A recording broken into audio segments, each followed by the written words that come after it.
All right, we're rolling again, guys. Welcome back to the Silver Bolt Podcast. James back with us today. Missed you. Yeah, he was a little busy, too busy for the show last week, I guess. Sorry. Whatever, business owner things. We got to keep some people coming in here for you. Yeah, agreed. So, in case you had not or have not listened to the last two podcasts, we were able to interview a couple people. Amy Bourne's first, talking about pre-postnatal health for women, and then the last podcast that was released is with Dr. Brandon Walpe, who is who we partner with in our facility here at Reclaim, our in-house chiropractor, and a lot of good insight. Brandon's a wealth of knowledge, can break it down pretty fundamentally for people to understand. Yeah. And we really appreciate his ability to we kind of coincide with our viewpoints of how holistic health works. For sure. So, but today, I teased a couple weeks ago, I probably get more questions about this than I do anything else. Everybody wants to know about programming. Everybody wants to know the best program. Yeah, it is the magic bullet, right? I want to know the best program. You know what I mean? Maybe we'll stumble upon it a little bit. So we're going to talk a little bit about programming today. I think what makes us pretty good at programming is that we've done it long enough that we've seen the good and the bad of it. We have done the trends, the new things that came out. Like, we've tested things. For sure. There's a difference between knowledge and wisdom. Knowledge comes from the book, wisdom comes from experience. Okay, and we have some wisdom around programming. And what kind of programming is a little bit specific to our business. We program for health, fat loss, general athletic capability. We don't program for the Olympics. We don't program for, necessarily any of these really high octane endeavors. Mm-hmm. But all of our stuff can be manipulated to be as such that the principles are all the same. For sure. It's just a little bit more individualized on a personal basis. So, you know that starting off, okay? Yeah. A lot of our programming is meant for health. It's meant for longevity. It's meant for getting you into a healthier place. And half the time when people are like, come into a gym, they're like, I want to lose body fat and I want to look better naked. Like, you know what I'm saying? Like, cool. Our programming is meant for that. Yeah. We want it to be as... it's going to be difficult in this podcast, but we want our programming to be as simplistic as possible in the regards for them to be able to achieve results. Oh, yeah. The cool part and what my friend would call the geeky part about this is that you can get really sciencey. You can get really geeky about programming. And you can essentially create paralysis via analysis. You're sitting there just mind screw yourself into a pulp. We've both done it. I remember in the past, going over the whiteboard, and trying to help the members understand, and then they're all looking at you like, seriously. And we have to kind of... You talking English right now? All right, well, the squat and the deadlift, they're going to work a lot more muscle. So if you want to burn fat, let's do more of those things. Right? Yeah, I guess a little bit of... context here. Back when I came to Reclaim, which was in, what year is it, 2020, 2017? Early 2017, I think. You were still running a lot of the classes, you were doing all the programming, but the understanding was very simple and very conventional to the understanding that, more muscle moving at a given time creates more caloric need, which creates the demand for being in a caloric deficit. Right. You know what I mean? We weren't talking about fasted cardio or any of that stuff. It was like, hey, let's lift weights. For sure. Get stronger, and we'll lose weight in the process. Yeah. And it makes sense. It does make sense. And we still, to this day, follow a lot of that. But we have made tweaks and twists and a little bit more. We've grown up. Well, yeah. Grown up. We've failed. We've trialed things, and we've tested and, thrown our own experiences in it. And we've started to become a little bit more dynamic to our specific crowd, our specific demographic, our specific group of members, right? But from a general consensus, this could apply to anybody. So you don't need to be a physiological genius to understand how to create a good program for yourself.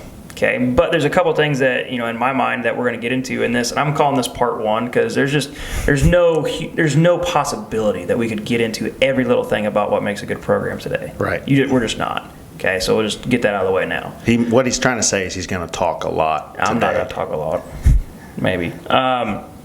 There's a couple things that you have to know what makes a good and a successful stimulus. Like the first thing, for a program to be beneficial to you, it has to do more than just make you sweat. Okay? And this is one of my biggest pet peeves about people who claim to be coaches that use a program that wasn't even created by them. It's created by a third party or somebody else, and it's meant to make you sweat. Right. A 4-year-old can make you sweat. Sure. There has to be direction.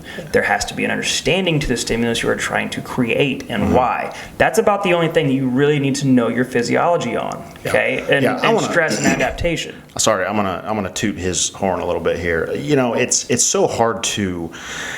Like when I'm talking to a prospect, an individual wanting to become a new member at Reclaim, one of the things that in my mind brings the most amount of value at what we do is we've programmed for Reclaim since day one. Yeah. Like we know the people who are in here, we know how to make them better, we know what they've been through, and we continue to develop the program around the needs of the individuals in the business. Rather than having 10 different programs and trying to figure out which one you fit into. Right, yeah. That just taking an audience and saying, hey, I have this... come here and fit in my shoe. Yeah, I have this cookie cutter exercise program here generated from, whatever. Let's see if it'll help you out. And that, it's just... And the bad part is it might. It might just help you out for 4 weeks, and then what? You're going to go find a new program? Right. Yeah. Ugh. Well, that's the difference between exercise. This is going to be a podcast that's going to irk me. I can tell. Actually training for something specific. Yeah. So there's one thing that has to happen with a good program is it has to have direction. It's got to be meant for you. And if it's not meant for you, why are you doing it? That's not to say that one program can't be made and meant for many. Like you said, we program for 200 plus people on a weekly basis. But it is a collective understanding of the things that they need thrown into a well-developed, rounded protocol or a well-rounded methodology. Okay.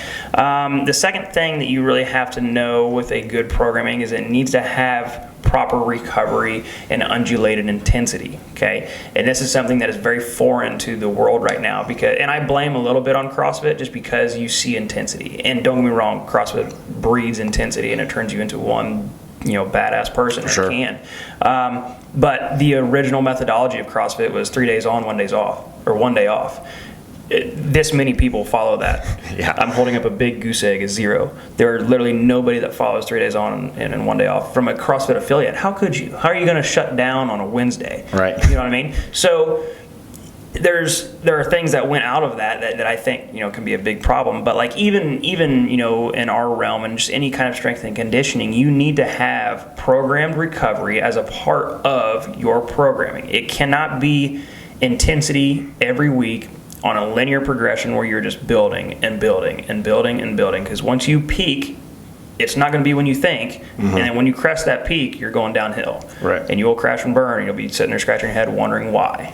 Yeah, then you just if you don't understand all of this, you get super frustrated. You're like, oh, I'm getting weaker. Yeah, like, the program's not working. These coaches are idiots. And like no, that's not what's going on here. No. It's all about understanding stress and adaptation, okay? And you have to program with that adaptation recovery time in mind. You have to if you want sustainable results. There's a reason why people who take Olympic weightlifting for example, why they do 20-week blocks, these big mesocycles that they're putting together.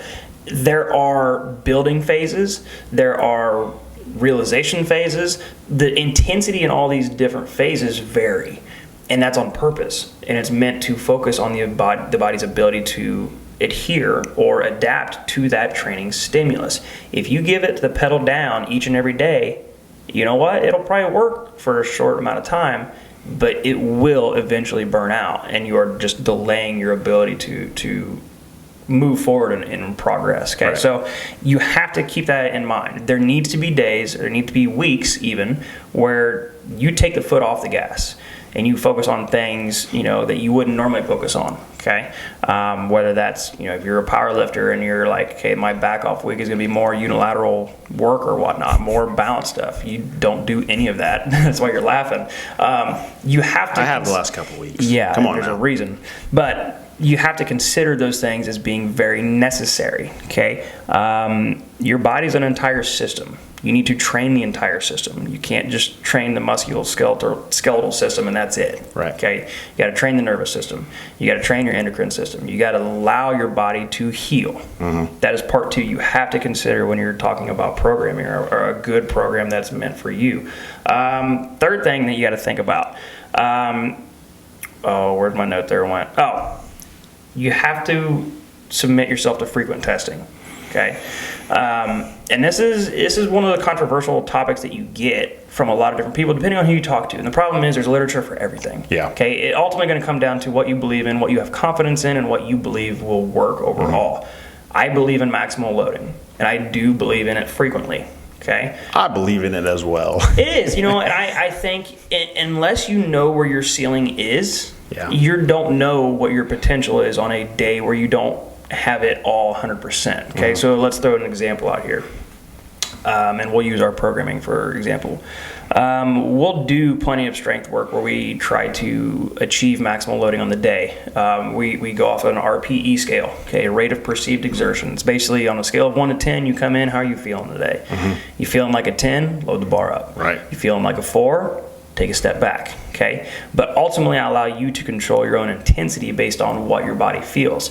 If you don't know what your maximal ceiling is, you don't know how to use that scale, right? So it's best to frequent maximal loading to understand what your body is capable of on those days where you're like, I'm 10, dude. Yeah. Like the pan's hot, let's fry some bacon. You know what I'm saying? So those days you have to take into consideration with a good programming. And it doesn't have to just be strength work. Okay, you want to use CrossFit? Cool. You need to do some of the girl workouts, the hero workouts. You need to do some of those testing things where you have some comparable data. Okay, yep. Compare your Fran time, compare your Grace time, whatever it is. Like you need to have that maximal phase where your body is going through complete stress and challenge its adaptation and see what it is. Because once again, like if you don't test it frequently and you just wait, a year at a time, you could have been, maybe training only at 80% of your max potential that entire year, and that delayed in a year's worth of results. Mm-hmm. Not many people want to look at it that way, and that's fine, because there's a lot of stress in that. Yeah. But I believe it is a vital part of your musculoskeletal joint, bone density, all that stuff. It all plays a factor into maximal loading. Yeah, frequent testing too allows a coach and also an individual to understand there might be some underlying things going on that you had no idea about. If you're programming a peak at a specific time and you're getting this feedback from this individual, I'm doing this, this is what my recovery looks like, and all of a sudden they're just tanking. What's going on? Are there some stressors? Is there an underlying injury? So it gives us more insight on how to again make the program better for the person. Oh, for sure. So with these three things in mind, okay, these are the things that I think of when somebody's like, well, can you look at this program? And I've had people say like, hey, can you look at this? Can you tell me if it works? And I usually have about 10 follow-up questions with it to answer some of these questions. Okay, is this meant for you based on the direction? Okay, like if your goal is to get shredded for a wedding that's in 8 months, mm-hmm. and this workout is 8 weeks. Okay, maybe a good kickstart, but what's next? And they're like, well, I haven't got that far yet. I'm like, okay, well, the direction sucks because you have no idea where you're going. Yeah. Okay. Conversely, the other way, it's like, this program is supposed to help me lose 30 pounds in 30 days, and I get married in 15 days. I'm like, okay, this is also bad. You know what I mean? It's like, we need to quit looking at the instant gratification of what a workout supposedly entails and be like, okay, does this fit my immediate need, my intermediate need, and also my long-term need? Yeah, for sure. It really does. And you can't be scared to look at something long-term and think, well, okay, now I'm just 100% committed to it. You should be, but you can always change things, mm-hmm. and you can always adapt things. I find a lot of people struggle with trying to find a long-term commitment to a workout. But that's predicated on the sense that you're actually training and doing something that you enjoy doing. Yeah. And we've talked on this before. Yeah. You know what I mean? Like, what was the story? You had somebody come in and talk about running, and you're like, do you even like running? And they're like, yeah, no, I hate it. And I was like, okay. Like, yeah, why are you doing that?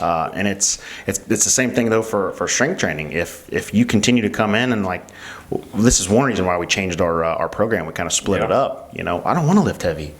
Okay, don't lift heavy. Don't lift heavy. How can we help you do something that's good for you and beneficial, and that you know you need to do, and have a lot of other like good markers that we can prove.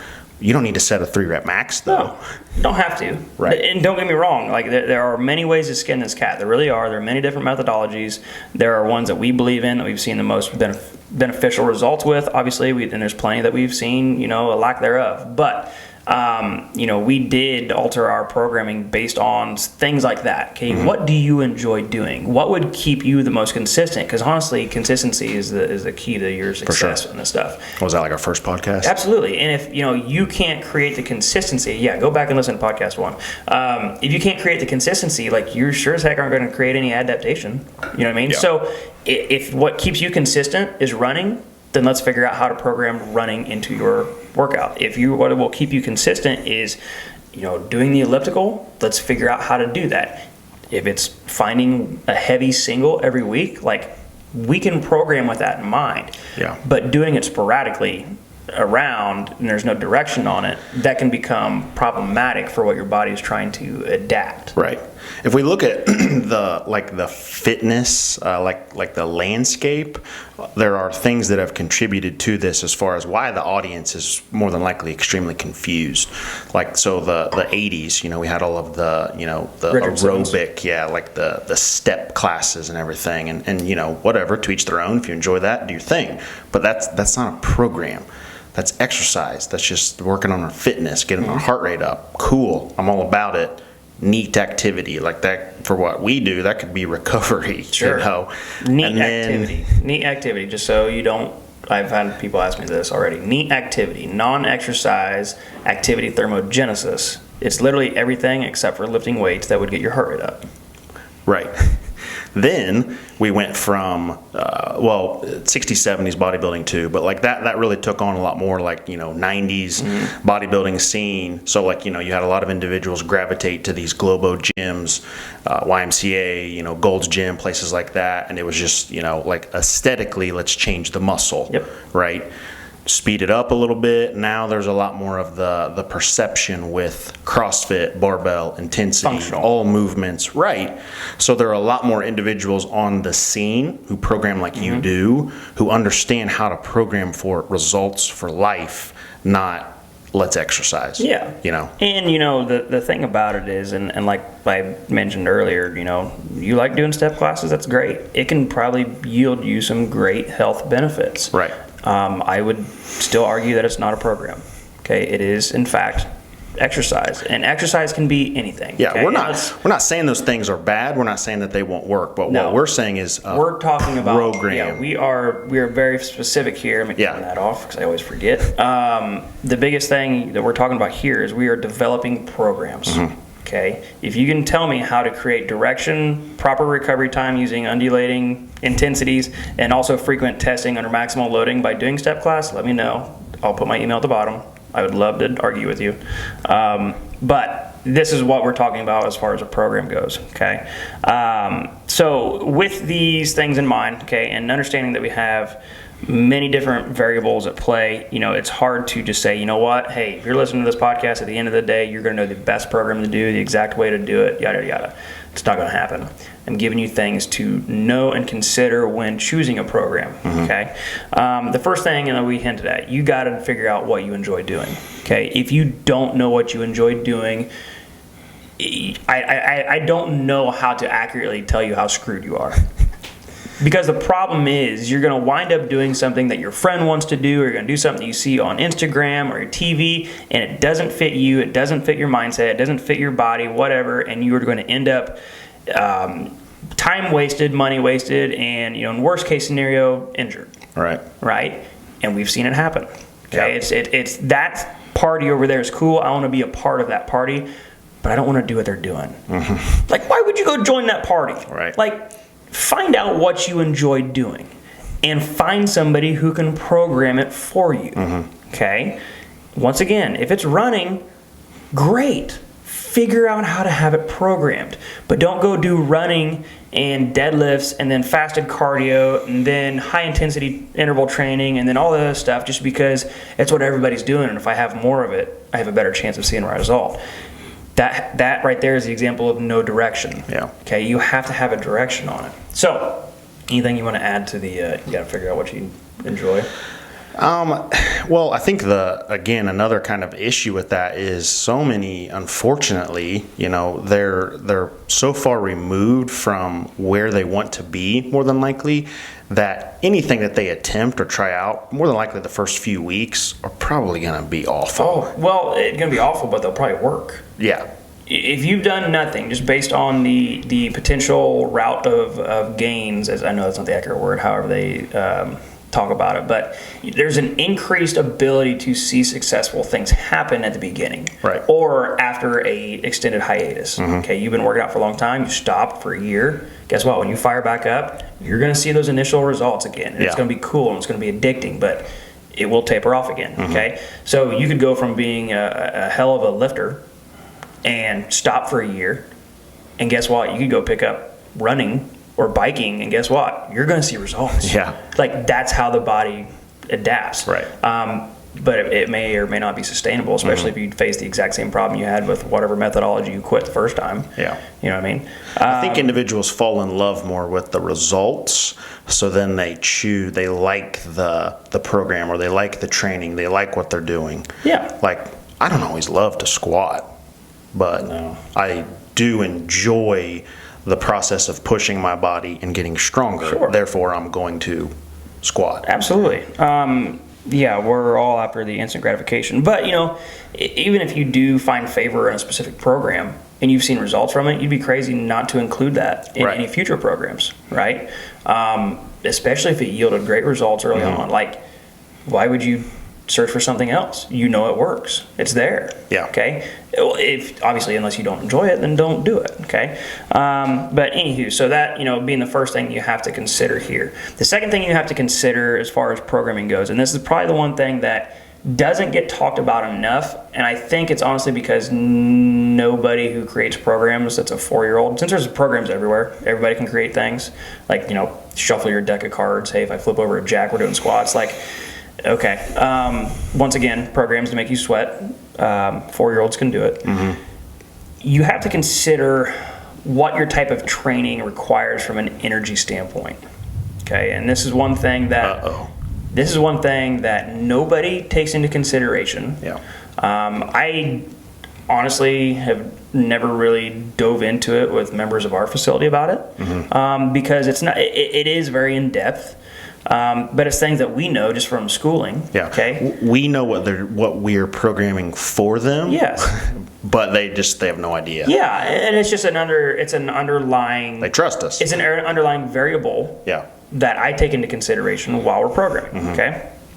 And the fact is that your body for function needs energy. Okay, and we think of calories and everything as energy, and it is. It's a metabolic energy value, but the real energy that comes in the form of muscle contractions is adenosine triphosphate. Okay, so for those of you guys that might have taken some kind of physiology in high school, you probably heard of it. It's called ATP. Okay, you need this in your body in order for muscle contraction. Okay. I think there's a pre-workout called ATP. There might be. It's called red meat. Red meat has creatine in it. Anywho, so the thing that you have to understand is that different workouts require different energy. Okay, and the one thing that I've never really understood is how somebody can be like, I know good and well that this energy or this workout is going to require this energy source, but I'm going to fuel myself with a completely opposite energy source and expect it to work really well, right? And that can get kind of confusing because people just don't know. Once again, I think coaches just have a hard time, expressing that. And there's a reason why I don't try to tell it and educate 200 people on it. Like, Sure. I get it. We want you to just eat your vegetables. Absolutely, yes. So, but anywho, there are 3 energy systems, and we'll kind of break them down a little bit and how they can affect certain types of programming and methodologies and types of training. Because at the end of the day, if you're driving a gasoline car and you put diesel in it, it doesn't usually work out too well for the engine.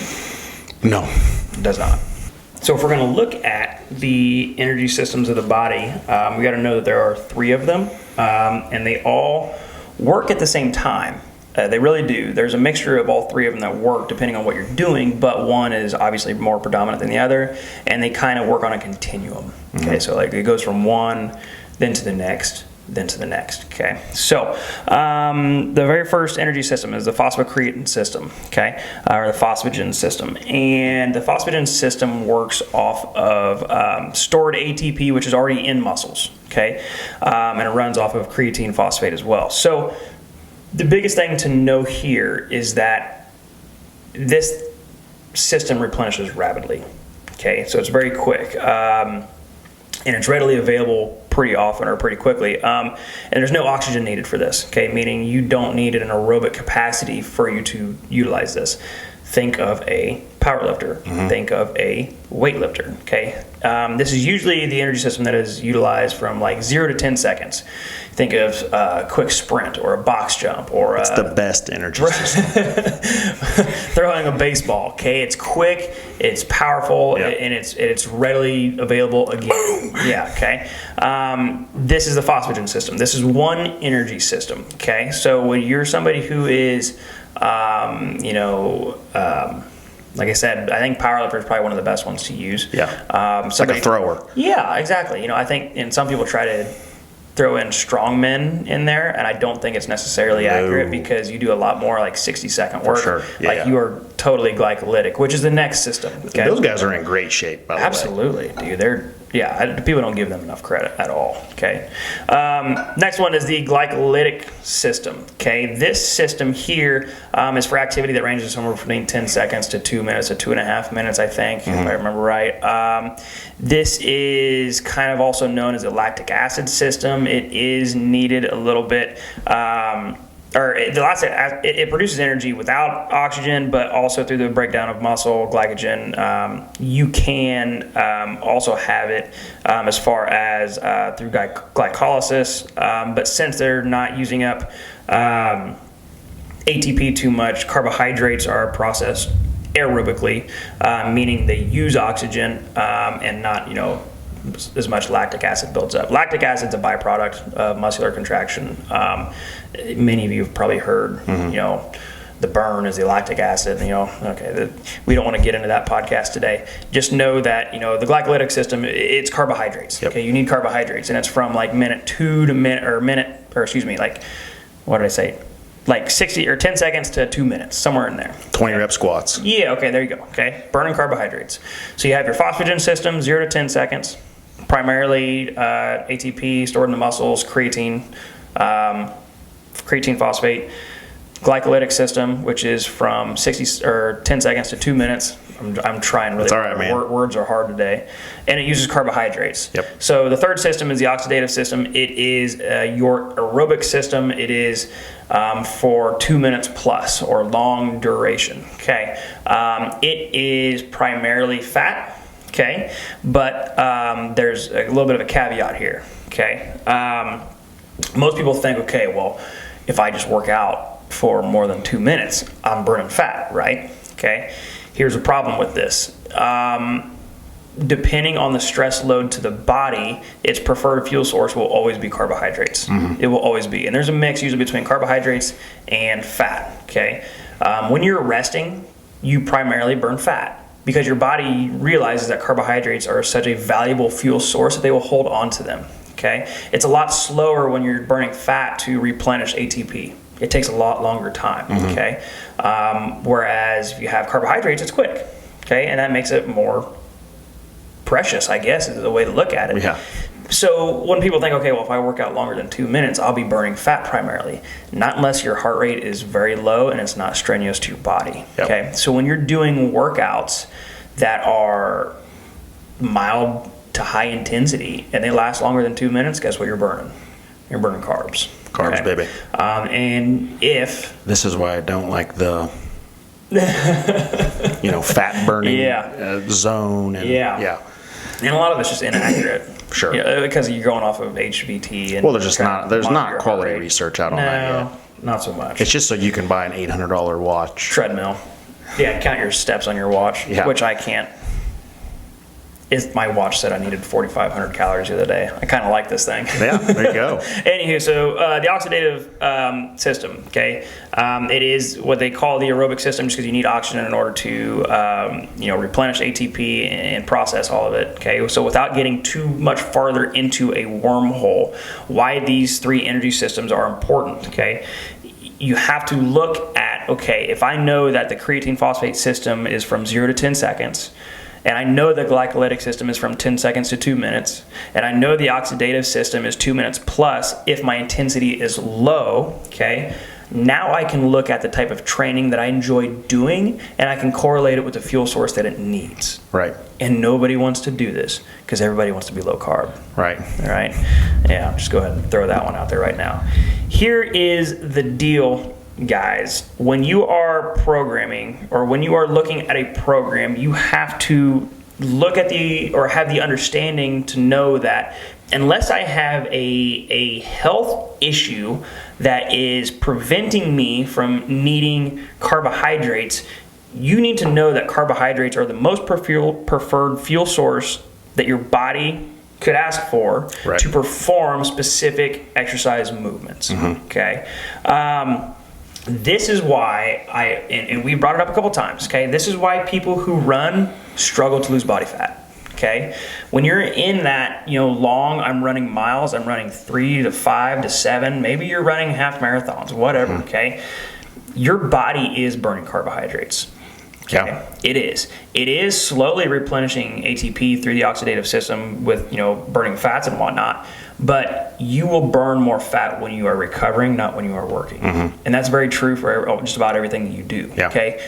When you go to the gym and you're doing your high intensity interval training, you're not burning fat, honey. Yeah. You're burning carbs.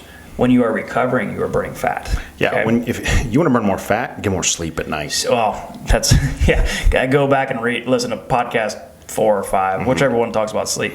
But back to the runners, okay, and they tend to struggle losing body fat. When you're running for that prolonged period of time, once again, remember, you're past 2 minutes, your intensity is higher just based on your heart rate. Your body will look for the carbohydrates, and it will find the carbohydrates. And if it doesn't find the carbohydrates, guess what macronutrient's next? It's protein. And your body will find a way to utilize protein via cortisol and its effects on what happens, when you're in your fight or flight stimulus. Yeah. Okay? Being catabolic for the sake of energy is not a good thing. Okay, go talk about that. It's thundering really loud. Is that outside? Thunder. That's thunder. That's nuts. Anyways. Sorry, we're enclosed in here. We don't know what's going on outside. When your body has to start to break down at your muscular level to be able to have energy to supply for whether it's specific hormones or other pathways to function in the right way, that's not a good thing. Like you're not going to feel well. You're definitely not going to perform well, and until you start to either eat even some elite runners, they have a coach that understands, and they load up on carbs at specific points. And that's the segue into the next point of this. Okay, but you made a comment about being catabolic. Okay, catabolic is where your body breaks down. Like you don't have just protein readily available in your bloodstream. No, your body's got to go find it, and that's where that hormone cortisol comes into play. Yep. It's the one that goes finds it, okay, and it finds a protein through the liver, gluconeogenesis, and bam. It just turned protein right into carbohydrates, and guess what your body wants? Carbohydrates, okay? So, but that's a perfect segue into the next part, because if you're somebody's like, well, I want to run 7 miles a day, then you need to eat like you are going to run 7 miles a day. Yeah. And when people are like, well, I don't know what that looks like, I'd rather do my Atkins diet and my low carb and do my low carb wraps and my shakes and whatnot, that's not enough. And it will not be enough. And you might lose weight, but you're not losing fat. Yeah. you are losing muscle, okay? Because you are essentially asking the body to perform a task with a fuel that it does not have. Yeah. And this We is do just it all the something time. where individuals, they have to, this is something you just have to learn in time. You have to ask. This is why coaches are so important. Right. But if your coach can't answer you that question, your coach sucks. Yes.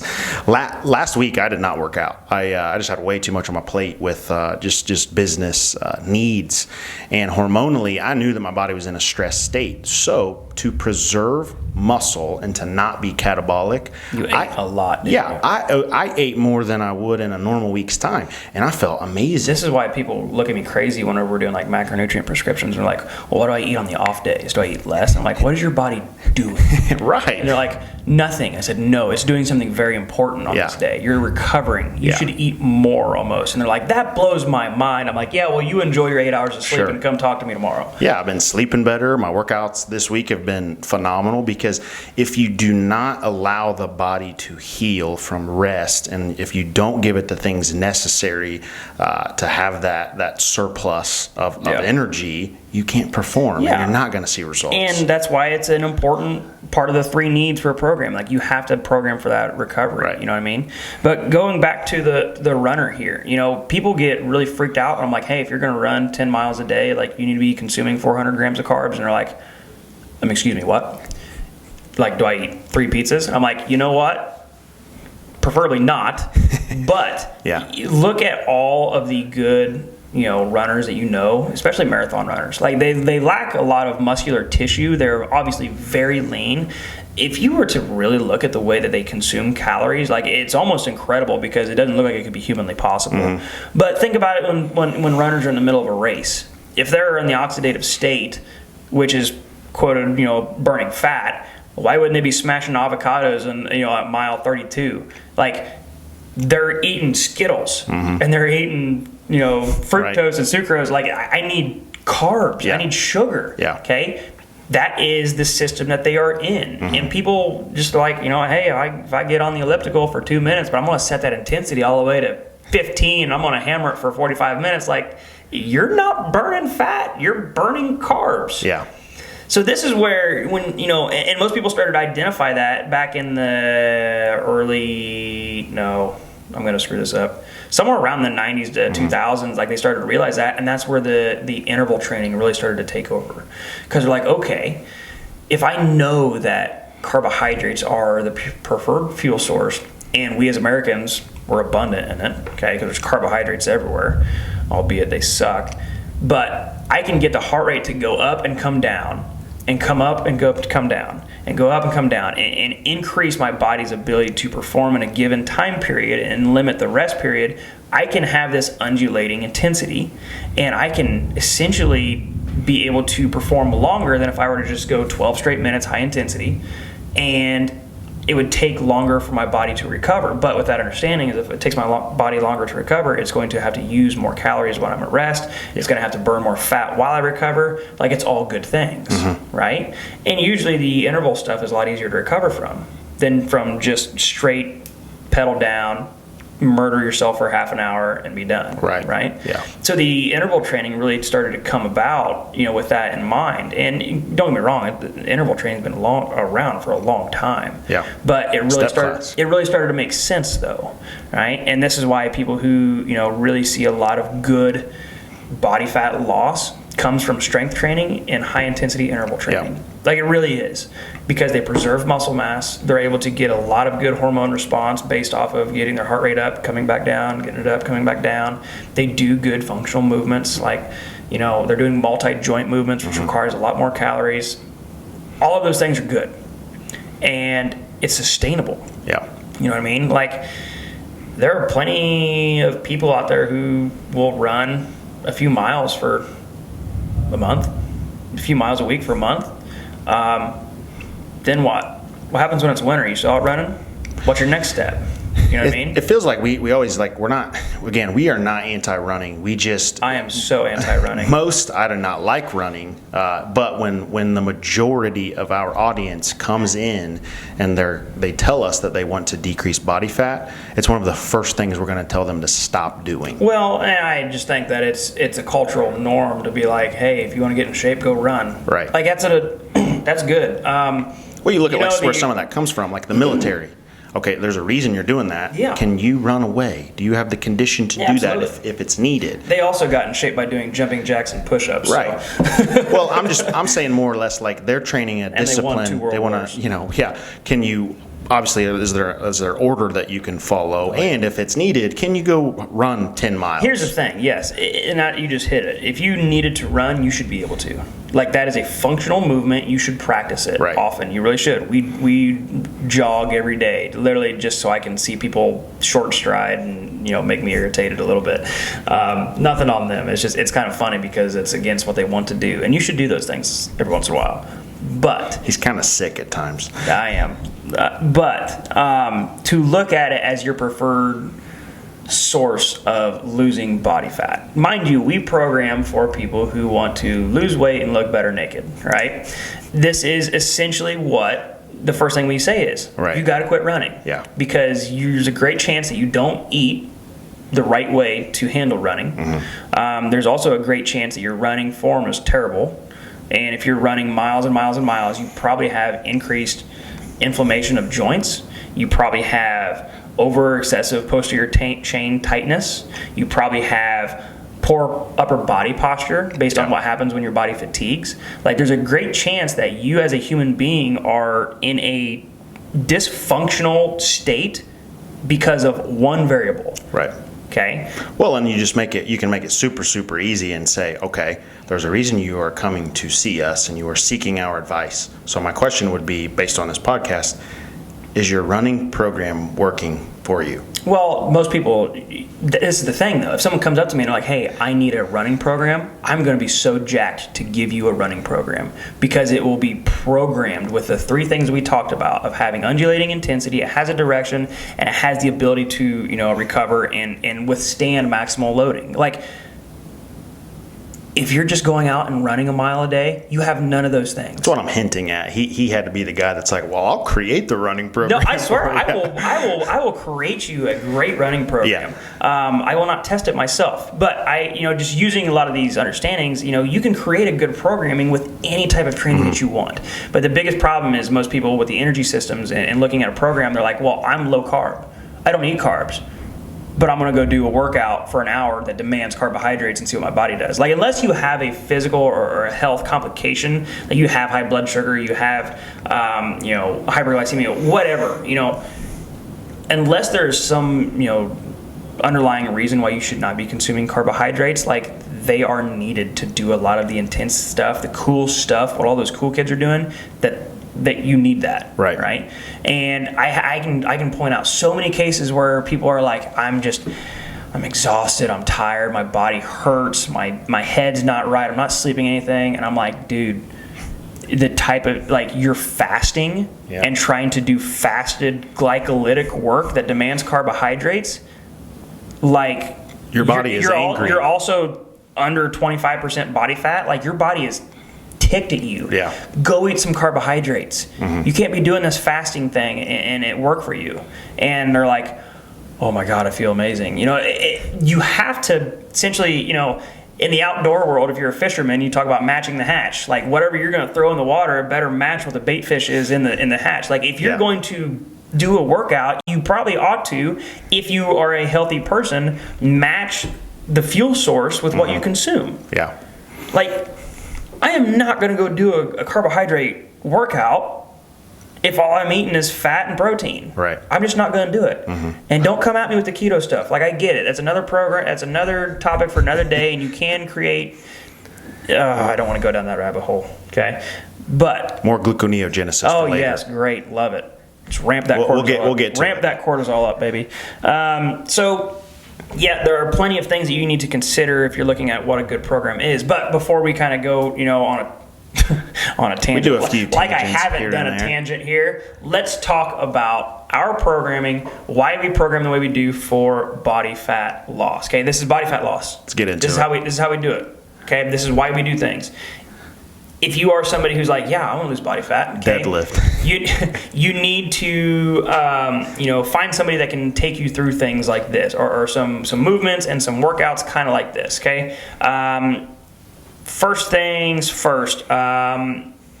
You need to figure out what you're going to do, when you're going to do it, and for how long you're going to do it. Okay, I really think if you're going to commit to anything, it needs to be 3 times a week, and it needs to be for at least anywhere from 3 to 6 months initially before you just pull the plug. Yeah. Okay, you got to give your body a chance to. Yeah, you got to commit to the program. You really have to. Okay, now you can talk through it with somebody before you start it. Don't just jump into it. Make it make sense for you first. But the way that we program very specifically Monday, Tuesday, Wednesday, Friday, Saturday. Okay, with the bulk majority of our facility doing Monday, Tuesday, Wednesday, Friday. Yeah. Okay.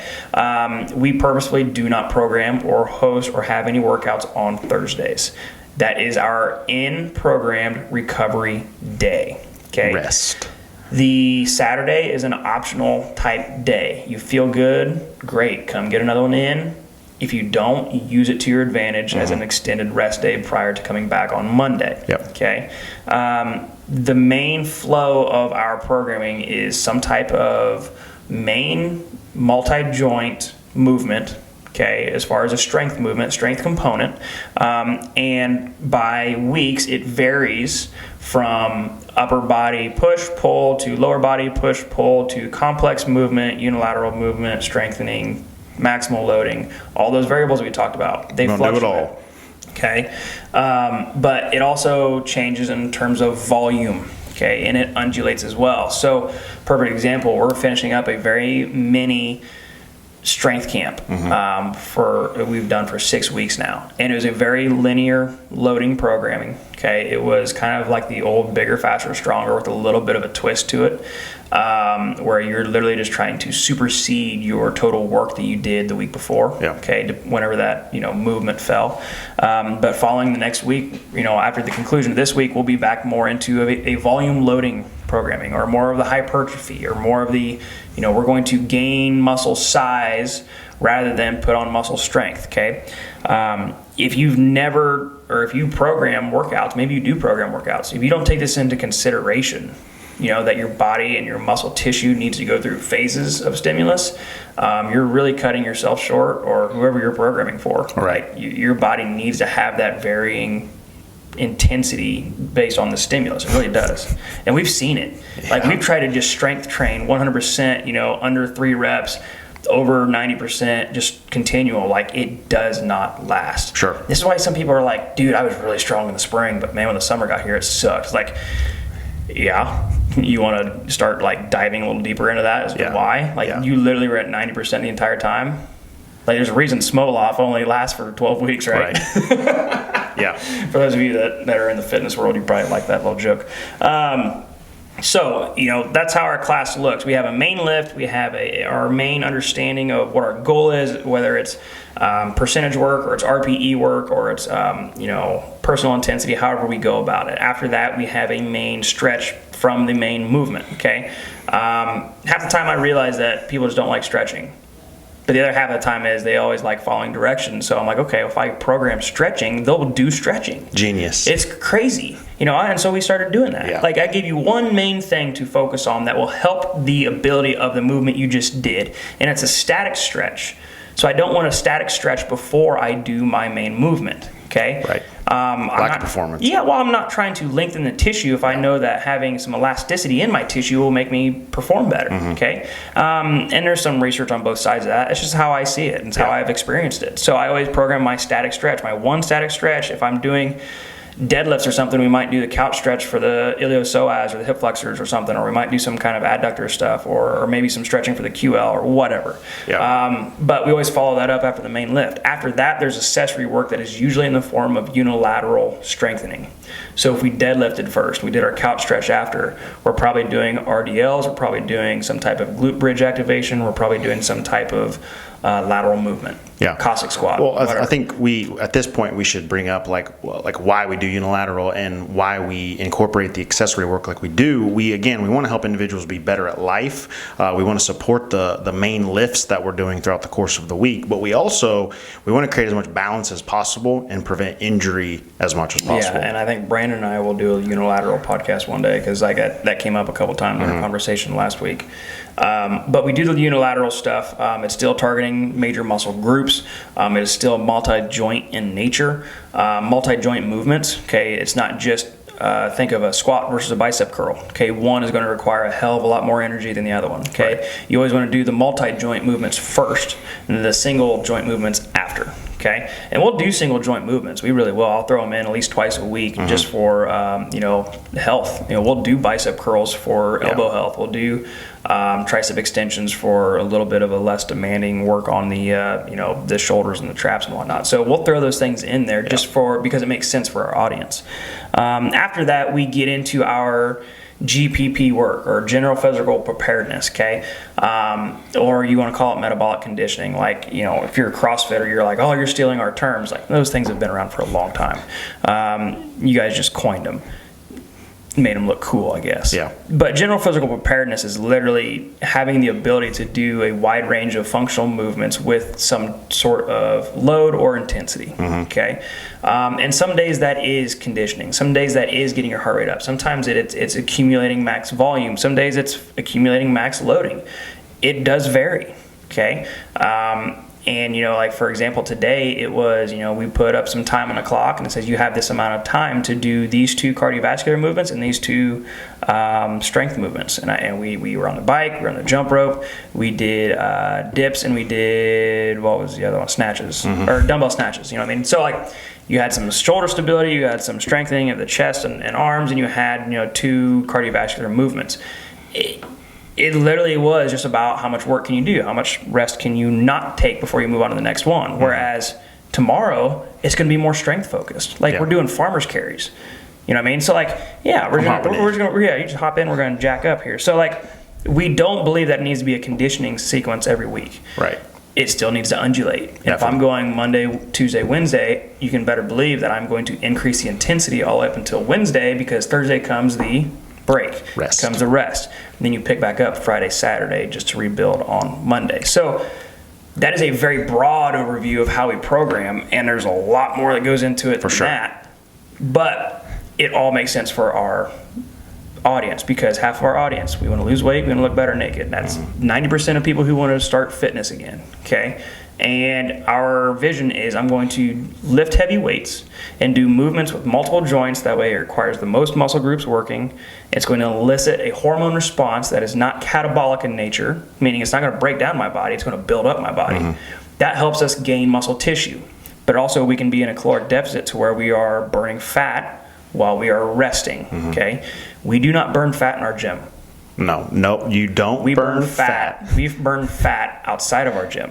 Yeah, like with the health conscious decisions that you make in the kitchen. Right. 100%. Yeah, the culture agreement that everyone signs, understanding that, like, you are going to do what you need to do outside of here. Yeah, absolutely. So, and we throw in the core work. I actually throw core work at the beginning of the workout during the warm up. We do our weight training. We do some gymnastic stuff. Like, it's pretty well rounded as far as strength and physical conditioning. Yeah. That's what it is. It's the best way to look at it. Okay, and it's not overcomplicating the system. We do different warm-ups every day based on the movements we were doing. It's not a general warm-up. The goal is to sweat. Okay, if you're trying to work out and you're not sweating, you're doing yourself a really big disservice, especially if you're trying to lose body fat. Really hard to lose body fat if you're not sweating. Yes. Go into the methylthione, absorption and whatnot. Yeah, I had just quick little, not a tangent here, but I've had a few hormone coaching individuals that literally just by being able to methylate more, detox sweat, like, that's when I started seeing results. Like, hey, I need you to wear a hoodie when you're doing your workouts at home or when you come in here. They're like, seriously? I'm like, that's the only thing I'm going to tell you right now. And then boom, like, flip the switch, we're good to go. Yeah, people would be surprised, like, what happens when you just, like, start sweating. Yeah. You know what I mean? Like, I don't know. It is funny that some places, that's something we haven't touched on. We keep our gym hot. Like, well, hot there's yoga, no air like hot yoga hot. Yeah. I mean, there's not an option. Like, it's just, there's no AC. But anywho, no, it is very, very, very beneficial for your ability to lose fat. Yeah. Once again, we are talking programming to lose fat here, guys. I'm not trying to tell you I'm an Olympic level, triathlon programmer here, okay?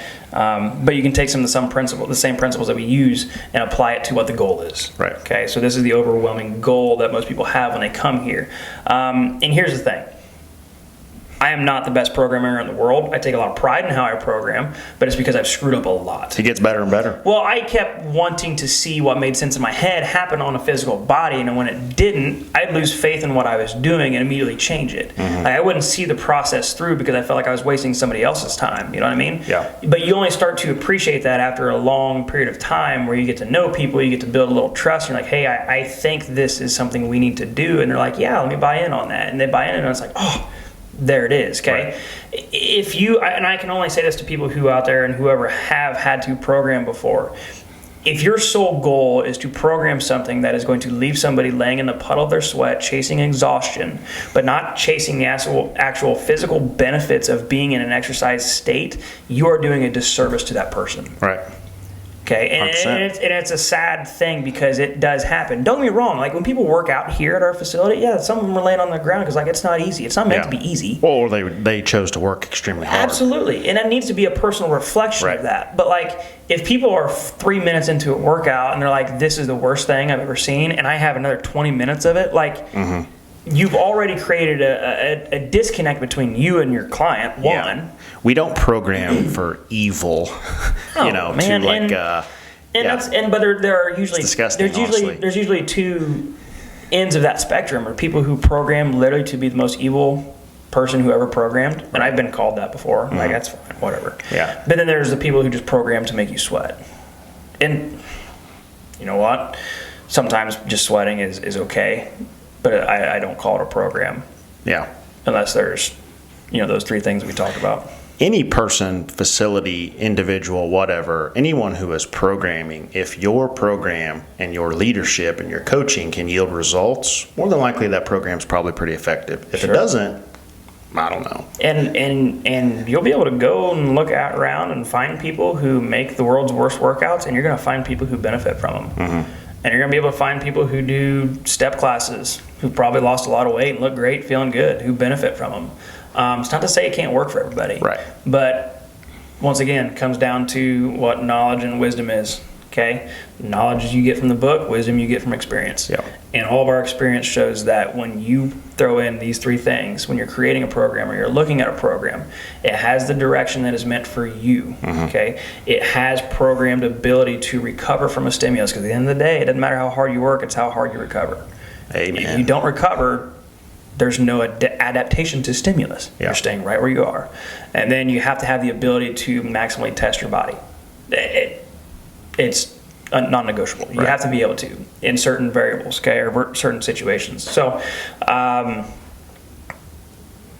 all this to say, we put a lot of emphasis and just insight into the program. Yeah, man. Like, I ain't gonna go buy somebody's program. Are you kidding me? Like, give me a break.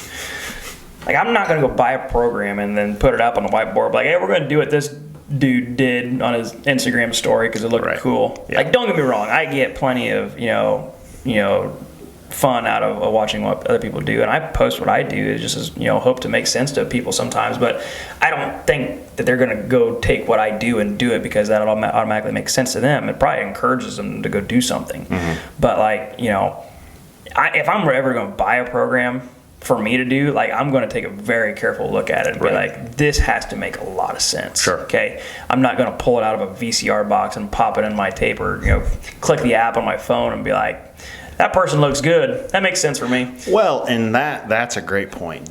The problem with, social media especially, just because it helped that guy, or just because that guy, let's say, I don't know, squats, deadlifts 700 pounds, it doesn't mean he knows how to program. Yeah. It just might mean he's super strong. Well, that was me initially. Like, I was like, I'm pretty good at this stuff. I can come up with a cool program. Nope, that sucked. It sucked bad. Yeah. Sucked real bad. And this is a trial and error thing. Sure. But the thing is, like, everybody can be better if you seek counsel and you have questions and you go to people and you ask them. Okay. If you're working with a personal trainer, like, ask them, what is the direction of my training? Yeah. And we're like, I don't know what you want to do. Like, there's problem one. Okay. And that's on you. Yeah. Okay. If you're coaching anybody and you have no idea what that person wants, shame on you. Okay. And the other thing is going to be, if you don't have the ability to recognize if it's not right for you, and I don't know really the best way to talk about that, but like, if you're into something for a certain while and you're just like, there are certain, I don't enjoy it. Mm-hmm. I'm not super overly enthused about it. I'm certainly not seeing results about it or seeing results with it. Like, it's time to change something. For sure. Okay, don't get me wrong. Like, 2 weeks may be a little soon. Mm-hmm. Like, you need to give it time to adjust. Yeah. All right. But if you're super, super, super new to this thing, what is the absolute best thing you can do to get the best possible results for seeing body fat loss? You need to contact a coach, somebody that you trust, somebody that knows what they're doing, and you need to say, hey, I need what works for me. Right. And to be honest with you, that's usually not in a group setting. No, that's PT. It's PT. It is 100% dedicated to you, your unique situation, what you want, and the timeline that you have. PT, personal training, not physical therapy. Yes, personal training. And we have people that do that. They're like, hey, I need the fill in the blank program. Like, I need my program. Mm-hmm. What's my program look like? Right. And there's a lot of connection between you and coach and client and navigating those waters. If we could afford and we had the time to do that with everybody, right, we would. Yeah. But we don't. And we can still find other effective measures. But if I'm going to make the best program in the world for somebody, we're going to have a long dialogue prior, and we are going to figure out a lot of things before we start putting pen to paper. Yeah. If you're new, I make sense of it like this when I'm talking to a prospect. I'm like, look, if you're just starting on this journey, if you can watch this, it'll help out. If not, you're going to be like, what's he talking about right now? He's got his hands in there. Yeah, I love to talk with my hands. Anyone that's been here any length of time. When you first start, you need the most amount of education. You need the most amount of insight from this coach. So there's more value. There's more one-on-one. It's individualized, specific to you. As you get better, you might need a little bit less of that. Ultimately, to where it filters down potentially to a, for us, like a group model. Yeah. You're more like self-sustaining at that point. Now we can just, through classes and reaching out to you, hold you accountable. You can continue to see results. But yeah, if you're just starting off, I mean, the way that we go about it now and what we think, like, you need a program for you. Yeah, and you need all the tools in your toolbox to handle everything you can. Yeah, and there's a continuum on them, and we've seen it. This is just experience. You need all the information up front. You need all the most amount of accountability up front. Right. And then you can self-sustain for a while. Then when you get to the point where your self-sustaining has started to decrease its yield and results, mm-hmm. which happens, you get to this plateau where it's like, I've done everything that I know. Now, how can I get more specific to me? Yeah. That's when you got to go back kind of to square one, and you continue this evolution, this cycle of, okay, now I got to get, and now I got to figure out what's going on with James that is different from Colton. Mm-hmm. You know what I mean? And how can I utilize the information that I know or seek out new information that helps me continue to go along that path? Right. And that's when coaching gets really fun. For sure. And I really enjoy that kind of coaching. And there's a lot of people that are getting there. We're 4 years into this now. And yeah, that's the most, for me, like owning Reclaim, that's the most encouraging thing for our business is that we can continue to take our members to the level that they want to because of the coaching that we offer. So, and we're just kudos, brother. We're trying to get better at something every day. Yeah. I mean, it's a long road, and we've had plenty of shares of. We've screwed up. Don't worry. We've screwed up a lot. We screw up a lot. I continue to screw up, but it doesn't, stop from, hopping out of bed, getting after it again. So we're going to go ahead and shut this one down because we rambled a good amount. I enjoy talking about programming. There will be a day where we get a little bit more specific about the programming we talk about. I know we talked about running a little bit. We talked about the energy systems a little bit and how that can be beneficial. We got to give the runners a break. Yeah, we don't. Not if you're trying to lose body fat. But if you're one hell of a runner, dude, I'll make you a hell of a program. Yeah. I really will. He will. I will. And I joke with plenty of, don't get them. I do kid with a lot of our members. We have plenty of members that run. I kid with them all the time. I still love them. I do.